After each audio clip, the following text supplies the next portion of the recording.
ವಿಧಾನಸಭೆ ಸದಸ್ಯನಾಗಿ ನಿರ್ವಾಚನ ಹೊಂದಿದವನಾಗಿ ವಿಧಿದ್ವಾರ ಸ್ಥಾಪಿತವಾದ ಭಾರತದ ಸಂವಿಧಾನದ ವಿಷಯದಲ್ಲಿ ಶ್ರದ್ಧೆಯಿಂದಲೂ ನಿಷ್ಠೆಯಿಂದಲೂ ಕೂಡಿರುತ್ತೇನೆಂದು ನಾನು ಭಾರತದ ಪರಮಾಧಿಕಾರವನ್ನು ಮತ್ತು ಸಮಗ್ರತೆಯನ್ನು ಸಮರ್ಥಿಸುತ್ತೇನೆಂದು ನಾನು ಈಗ ಕೈಗೊಳ್ಳಲಿರುವ ಕರ್ತವ್ಯವನ್ನು ಶ್ರದ್ಧಾಪೂರ್ವಕವಾಗಿ ನಿರ್ವಹಿಸುತ್ತೇನೆಂದು ಭಗವಂತನ ಹೆಸರಿನ ಮೇಲೆ ಪ್ರಮಾಣ ಮಾಡುತ್ತೇನೆ.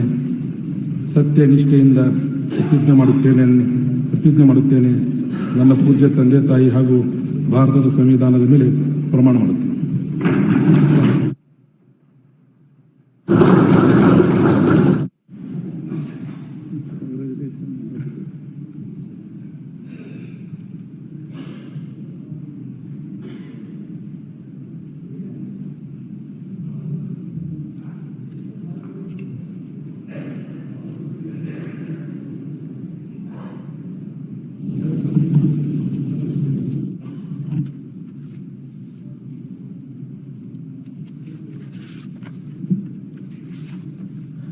ಶ್ರೀ ಸಿ.ಪಿ. ಯೋಗೇಶ್ವರ್, ಚನ್ನಪಟ್ಟಣ ಮತಕ್ಷೇತ್ರ.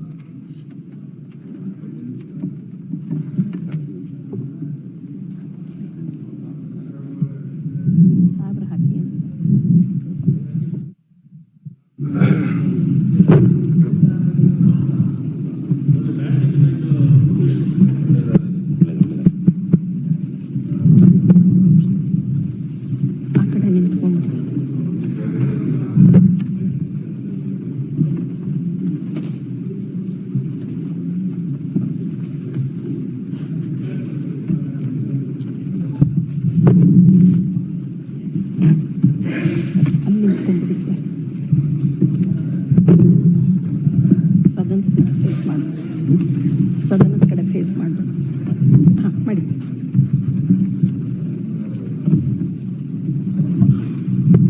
ಇದು ರೈಟ್ ನ್ಯೂಸ್.